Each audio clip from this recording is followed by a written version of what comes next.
Assalamualaikum warahmatullahi wabarakatuh. Halo teman-teman, selamat datang di video YouTube aku. Perkenalkan, nama saya Nadia Rahma Anggraini. Saya sendiri adalah seorang mahasiswa dari Prodi Destinasi Pariwisata Universitas Erlangga. Pada kesempatan kali ini, saya akan memaparkan dan memberi sedikit pengetahuan baru bagi kalian yang berkaitan dengan jurusan saya. Akhir-akhir ini sering kita lihat di media sosial atau pemberitaan mengenai pariwisata berkelanjutan atau sustainable tourism. Misalnya saja seperti yang dipaparkan oleh Wakil Kementerian Pariwisata dan Ekonomi Kreatif atau Wakakemenparekraf, yaitu Ibu Angela Tanosidubjo, mengatakan bila Kemenparekraf melakukan beberapa langkah menuju pariwisata berkelanjutan di Indonesia. Pemaparan itu disampaikan oleh Ibu Angela ketika menghadiri seminar dan pelatihan desa wisata di Tukat, Bali. Kembali lagi, menurut Ibu Angela, pariwisata yang berkelanjutan itu seharusnya tidak mengeksploitasi destinasi secara masif. Setiap sumber daya harus digunakan sebaik mungkin agar generasi mendatang dapat memperoleh manfaat seperti yang kita rasakan. Sebenarnya konsep cemerlang ini enggak lahir serta-merta. Konsep ini lahir dari perjalanan panjang industri pariwisata. Walau yang kita tahu kegiatan pariwisata sangat amat menguntungkan di sisi ekonomi, tetapi perkembangan pariwisata yang berubah menjadi mass tourism atau pariwisata massal membawa gelombang negatif di berbagai destinasi wisata, tidak hanya di lingkungan lokal tetapi hingga dunia. Pariwisata massal ini membuat seluruh pelaku dan pihak yang terlibat dalam pariwisata hanya berfokus pada nilai ekonomi tanpa mempertimbangkan kerusakan yang disebabkan oleh kedatangan wisatawan. Kerusakan yang melanda juga tidak dapat diperbaiki secara cepat. Butuh bertahun-tahun bahkan puluhan tahun untuk benar-benar kembali semula. Contoh yang sangat konkret adalah kerusakan lingkungan alam akibat pariwisata. Belum lagi kegiatan komersialisasi budaya juga memberi dampak pada kearifan lokal sekitar sehingga kehadiran pengaruh asing yang dapat menginvasi penduduk sekitar. Oleh karena itu, kegiatan konsep pariwisata ini menjadi salah satu solusi dalam meminimalisir impact buruk dari kegiatan pariwisata.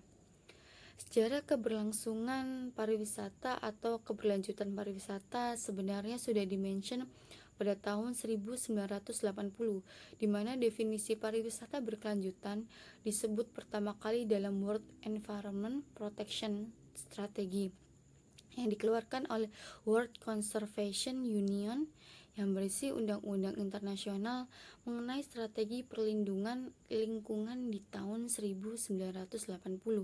Konsep ini awalnya hanya sekedar digunakan oleh bagian penelitian akademis, tetapi seiring waktu, konsep ini digunakan sebagai kebijakan serta peraturan bagi dunia di negara-negara.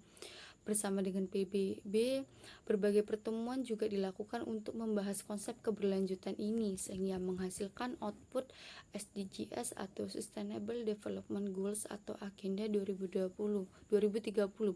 Di dalam SDGs tidak hanya mengangkat isu mengenai pariwisata, tetapi mengenai masalah-masalah lain yang sedang dibicarakan oleh masyarakat dunia dan dihadapi masyarakat dunia.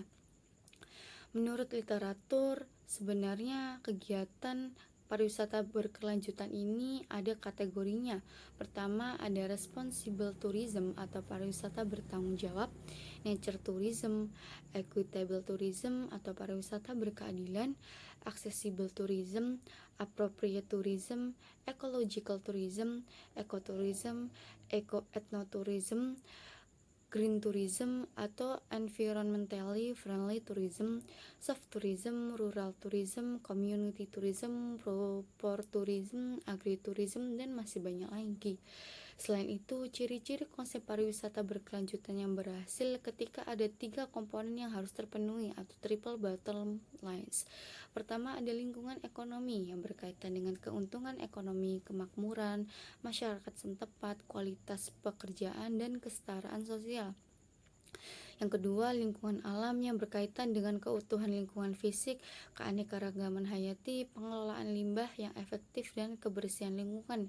Yang ketiga, sosial budaya meliputi kesejahteraan komunitas, kekayaan budaya, memenuhi ekspektasi pengunjung, dan terakhir adalah pengendalian oleh masyarakat setempat. Indonesia sendiri sudah melakukan pelaksanaan pariwisata berkelanjutan sesuai Peraturan Menteri Nomor 14 Tahun 2016. Contoh daerah yang sudah mengadopsi konsep ini adalah Desa Wisata Pulau Sari dan Desa Ekowisata Pancoh di Wonokerto, Kabupaten Sleman, Daerah Istimewa Jogja.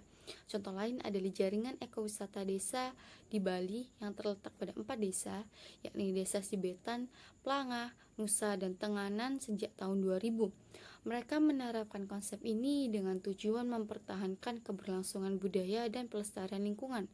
Setelah mengetahui tentang apa itu sustainable tourism, kita bisa mengambil kesimpulan bahwa pembangunan pariwisata berkelanjutan adalah langkah-langkah untuk mengelola pariwisata agar setiap nilai sumber daya dari pariwisata dapat diteruskan dari generasi ke generasi berikutnya dan memperoleh manfaat ekonomi, kelestarian lingkungan alam, dan nilai sosial budaya yang selalu terjaga.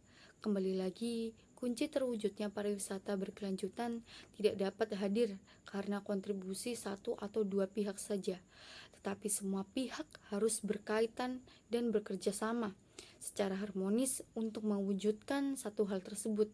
Pihak yang terlibat tidak hanya pemerintah, swasta, ataupun masyarakat saja. Kita sebagai mahasiswa pun bisa turut andil untuk pariwisata Indonesia dan dunia. Untuk teman-teman, terima kasih sudah mendengarkan informasi dari aku. Mohon maaf bila ada kesalahan kata dan sampai jumpa.